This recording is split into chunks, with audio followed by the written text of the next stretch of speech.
Gospel. I greet you in the language of my father's people. My name is Andrew Tyler. I am a member of the Coalition of Woodland Nations. We are the descendants of the original people of this continent. We were here first. We have been here for thousands of years. We have always been here. We are still here.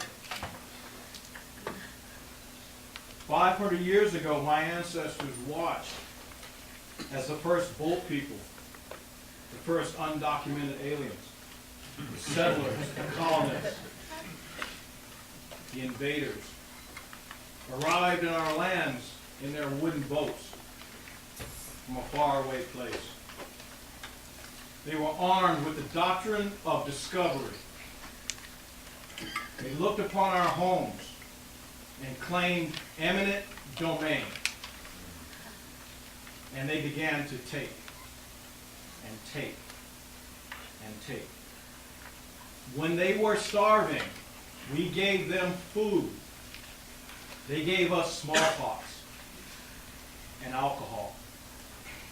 They gave us bullets and cannon fire, genocide, and forced relocation.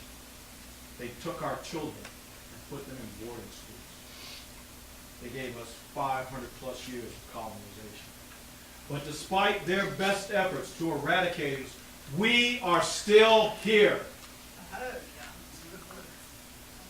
This red tear that I wear under my left eye, I wear to acknowledge the sacrifices of my ancestors. They suffered much and gave much so that I can stand here before you today, and I give them thanks. When I look to the future, I think of my grandson. If he has grandchildren of his own, what will the world be like? Will he have clean air to breathe, clean water to drink? This is why I'm before you today. My grandson is counting on me. We as Native people are taught to make decisions with the future generations in mind. My ancestors thought 7 generations in the past, ahead, and I'm looking 7 generations into the future. I can't let him down. Look around you. You'll see that I'm not alone in this. So here we are today, 500 years later, and the dominant culture still looks upon our homes and claims eminent domain. Only now, they're not only looking at native people, but non-native people as well. People with homes and farms and businesses. Corporate entities and their political allies who are blinded by the sickness of greed. It's pitiful. I pray for their grandchildren as well as my own. The Atlantic Coast Pipeline and the Mountain Valley Pipeline will be constructed through the traditional homelands of the original people of West Virginia, and North Carolina. The Monacan, the Meherrin, the Lumbee, the Halawassaponi, and the Tuscarora, to name a few. The mountains and the valleys and waterways, we still hold these places as sacred because this is where our ancestors grew up and died and were buried. These pipelines will also go through lands occupied by many non-natives as well. Some of these people will come before you today. I humbly ask that you listen to the testimony of the citizens coming before you today. Listen with your hearts. Listen with your grandchildren in mind. Long ago, we tried to teach the settlers to live in harmony with the land. They would not listen. Listen to me now. We can live without the Atlantic Coast Pipeline. We can live without the Mountain Valley Pipeline. We cannot live without clean water. We cannot live without clean air and clean land to grow our food. In closing, I give thanks for the honor and privilege of being able to stand before you today. I give you many blessings. Let's go, Nate. Baltimore County, Virginia, a native of Roanoke County, Virginia. I'm here to witness today to injustices proposed to be enacted upon the people of Appalachian culture by 2 large diameter frac gas pipelines, the Atlantic Coast Pipeline and the Mountain Valley Pipeline. I believe we are profoundly connected to the land and culture and stories of our ancestors in ways we don't fully realize. Their experiences, their sorrows and joys are knit into our bones, woven into the fabric of our very bodies. We cannot fully understand the impacts of these connections until we stand on the land and speak the language of those who came before us and gave us the gift of life. I'm here today to speak on behalf of the Appalachian culture. I am deeply connected to Appalachia through my ancestry. The first of my ancestors came to Jamestown in 1622, were among the first settlers of Appalachia in the early 1700s. Appalachia is a region whose geographical boundaries exist not because of any legal boundaries, but because of the shared history, culture, and environment of mountain people in eastern North America. The land is rich. Our remaining mountains are home to one of the most biologically diverse regions on the planet. I want to show you a quick picture of what a pipeline corridor looks like. This is Giles County, Virginia.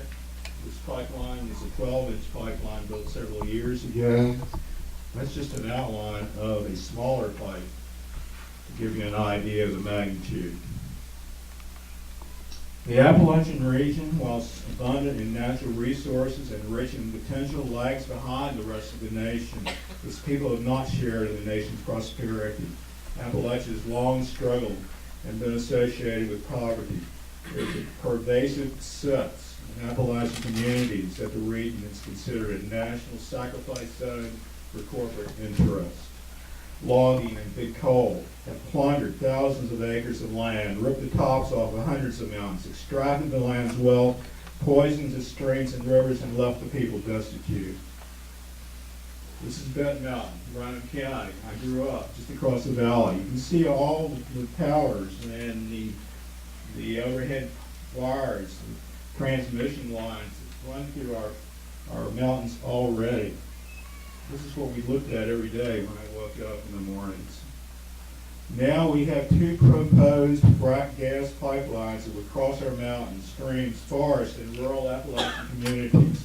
These pipelines fragment our forests and permanently scar the landscape, our mountains, and disrupt our communities. They are being imposed upon people and communities part of a corporate scheme to continue the exploitation of rural communities in Appalachia. These pipelines pass through the communities that provide no service at all. It's just strictly pass through. There's another view of the transmission lines that we have down in the Roanoke Valley area. They are all over the place. Pipelines are being built to gain substantial profits, as much as 14% rate of return, all gained for corporations at the expense of rural Appalachian communities. The gas is not needed. We have studies that show that existing pipelines have the capacity to provide adequate supplies of gas for all regions until after 2030. Am I doing okay on time? Yep. The proposed pipelines would irreparably harm and impact the communities, especially those that are culturally attached. Cultural attachment is the cumulative effect over time of a collection of traditions, attitudes, practices, and stories that ties a person to the land, the physical place, and to kinship patterns. In a culturally attached area, land is not valued as a commodity or an investment. Where people are culturally attached to specific land or to a specific place, normal mitigation of the loss is not possible. Craig County, I was told this, a landowner in that area said to me one day, our people are attached to the valleys and mountains all around us. It's been our home for generations. We love the land, the place. People offer us money for our land, but we don't sell it. We just don't want to be cut off from the sacredness of our land. We are concerned that FERC did not do an adequate analysis of the cultural attachment issues. In fact, we did some kind of agreement where they only looked at the cultural attachment issues in the Forest Service boundaries, and nobody lives in the Forest Service, so that's kind of ludicrous. So what I'm here to say today is the people of Appalachia would bear a disproportionate amount of environmental damage and cultural intrusion by the pipelines. There's no doubt in anyone's mind construction of these pipelines will negatively impact the scenic beauty of our mountains, streams, large swaths of unfragmented forests, and rural communities in Appalachia. These damage and impacts cannot be mitigated by compensation or environmental mitigation. This is just another instance of a continuing pattern of injustice to our Appalachian communities and culture. Construction of the pipelines will serve to confirm the belief that Appalachia is a sacrifice land. Thank you so much for your time today and thank you for listening. Art, I want to show you two places.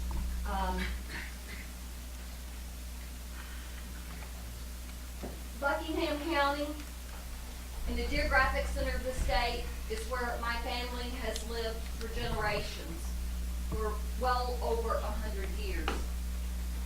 In Montgomery County, Virginia, where the MVP goes, this comes through, and the property where I live as I do my job teaching at Virginia Tech is within a mile of the Mountain Valley Pipeline. And in both cases, the compressor station will be about 4 miles away. Rural areas built this country. A generation ago, everyone was rural. Now our political power has moved to the populated areas. In the competition for resources, the populated areas keep seeking their fair share, feeling that they're sending all their money to the rural areas, forgetting that until recently, rural areas gave to them. In my work as a consumer educator and advocate, I found increasing lack of understanding of rural areas. Young people no longer spend their summers in the country with their cousins and learn and work on the farms. From Washington, D.C. to Richmond, I find that people have a total disconnect with rural areas and their issues.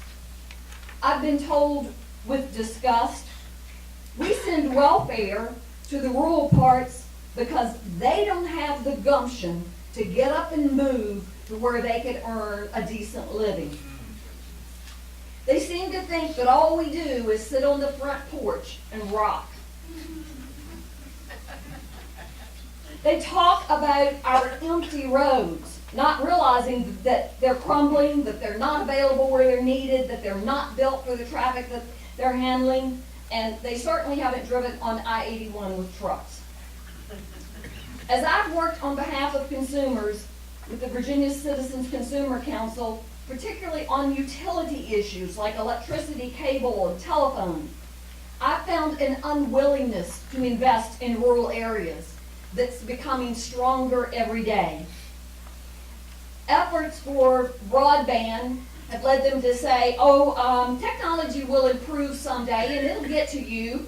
Or the CEO of a Virginia telecom publicly told me to move from the 1797 house that we spent 15 years renovating, that we hadn't heard of the internet when we started this. The audience of lobbyists and regulators and legislators laughed when he told me that.